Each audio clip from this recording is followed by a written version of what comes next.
గచ్చిబౌలి భూమి గురించి గత 4 రోజులుగా ఫేక్ న్యూస్ ని నేను కూడా నిజం అనుకున్నా. కానీ అసలు నిజమేంటంటే ముఖ్యంగా గచ్చిబౌలిలో ఆ భూమి హెచ్సియు భూమి కాదు, అది మొత్తం పూర్తిగా గవర్నమెంట్ భూమి. ఎందుకంటే ఇలాంటి అభివృద్ధి పనులు చేయడం వల్ల హైదరాబాద్ భవిష్యత్తులో మరింత అభివృద్ధి చెందుతుంది. రాజకీయ స్వలాభం కోసం చేస్తున్న తప్పుడు ప్రచారాలను అస్సలు నమ్మకండి.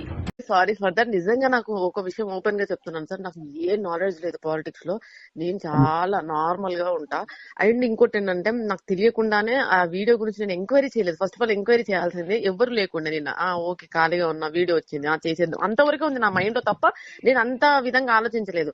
అండ్ వాళ్ళకి నేను మరీ అడిగినాను, దీనివల్ల ఏమైనా ఇష్యూస్ వస్తాయా, దీనివల్ల ఏమైనా పొలిటికల్ గా నాకు ఏమైనా ప్రెషర్ ఉంటుందా, ఏమైనా మీడియా నుంచి ఏమైనా ప్రెషర్ అవుతుంది, ఏమైనా నెగిటివ్ వస్తుందా అంటే లేదమ్మా ఏది రాదు, ఇదంతా జెన్యూన్, ఇదే జెన్యూన్. వాళ్ళు గట్టిగా చెప్పేసరికి నేనే ఎంక్వైరీ చేయకుండా వీడియో చేసి రిలీజ్ చేశాక నా కామెంట్ చదివాక దాని తర్వాత నేను యూట్యూబ్ లోకి వెళ్ళి హెచ్సియు గురించి అప్పుడు ఎంక్వైరీ చేస్తే నాకు ఇదంతా విషయం తెలిసింది.